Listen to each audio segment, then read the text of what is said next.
कलयुग एक ऐसा युग जिसकी भविष्यवाणी हजारों साल पहले ही हो चुकी थी। अंधकार, छल, भ्रम और मानवीय पतन का युग। सत्य युग, त्रेता और द्वापर के बाद जब महाभारत का ध्वंस समाप्त हुआ और भगवान श्री कृष्ण ने देह त्याग किया, उसी क्षण से इस युग का आरंभ माना गया। पुराण साफ कहते हैं, इस युग में मनुष्य दिखने में सभ्य होगा, लेकिन भीतर से कठोर, अस्थिर और स्वार्थ से भरा हुआ। रिश्तों की डोर कमजोर होगी, विश्वास के धागे टूटेंगे और मनुष्य का मन अकेलापन, क्रोध और लालच में डूबता जाएगा। परिवार एक घर में रहते हुए भी दूर हैं। भाई में भाई का वैर, माता पिता के लिए सम्मान कम और हर इंसान अपने ही लाभ की दिशा में दौड़ रहा है।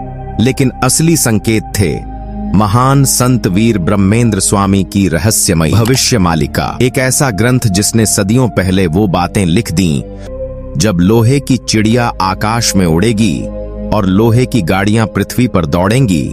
समझ लेना कि कलयुग अपने वेग पर पहुंच चुका है। उनकी ये बातें उस युग में किसी को समझ नहीं आईं, पर आज आसमान में उड़ते एयरप्लेन, शहरों में भागती रेल और मशीनें देखकर लगता है जैसे भविष्य मालिका आज के समय को आईने की तरह दिखा रही हो। वे आगे लिखते हैं कि जब ऋतुएं अपना संतुलन खो देंगी, जब वर्षा अपने समय पर नहीं होगी, जब गर्मी और सर्दी का फर्क मिट जाएगा, तब प्रकृति मानवता को उसके कर्मों का प्रतिफल दिखाना शुरू कर देगी। आज चारों ओर कहीं बेहिसाब बारिश, कहीं सूखा, कहीं अचानक भूकंप, कहीं बर्फीले तूफान, कहीं महामारी और कहीं युद्ध की आशंका। सब क्या सिर्फ संयोग है? भागवत और विष्णु पुराण भी चेताते हैं कि इस युग में मंदिर तो भव्य होंगे, पर उनमें भक्ति दुर्लभ हो जाएगी और मनुष्य धन को ईश्वर से भी ऊंचा मानने लगेगा। यही नहीं, कहा गया है कि परिवार टूटेंगे, मनुष्य अकेला होने लगेगा और सत्य का मूल्य धीरे धीरे मिटता जाएगा। जब युग इस स्तर तक गिरता है तो प्रकृति भी शांत नहीं रहती। वह संकेत देती है, चेताती है, छोटी छोटी हलचलों से बताती है कि रास्ता गलत है। इसी कारण लोग पूछते हैं, क्या 2026 में दुनिया समाप्त हो जाएगी?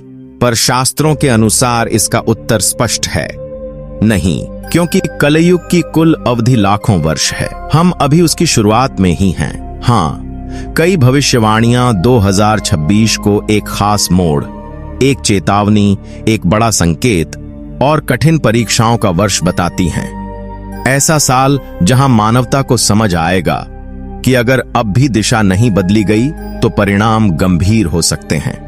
2026 अंत नहीं बल्कि दहलीज कहा गया है, एक ऐसा वर्ष जो दुनिया को जागने पर मजबूर करेगा। भविष्य मालिका में लिखा है कि बड़े प्रलय अचानक नहीं आते, पहले छोटी छोटी घटनाएं दरारें बनाकर मानवता को आगाह करती हैं। और एक समय ऐसा आता है जहां मनुष्य को अपने कर्मों का सामना करना ही पड़ता है। लेकिन याद रखना, कलयुग में भी मोक्ष का मार्ग सबसे आसान है, क्योंकि तमस के बीच जो व्यक्ति प्रकाश की ओर चलता है उसका एक कदम 1000 कदमों के बराबर माना जाता है। असली सवाल यह नहीं कि 2026 में क्या होगा, बल्कि यह कि हम अपने भीतर क्या कर रहे हैं। क्या हम सत्य, धर्म और प्रेम के मार्ग पर हैं या फिर अज्ञान, अहंकार और लालच के रास्ते पर? और अगर नहीं, तो कलयुग का बोझ खुद हमारा भविष्य तय करेगा। शुक्रिया कि आप इतने लंबे रहस्य से जुड़े रहे।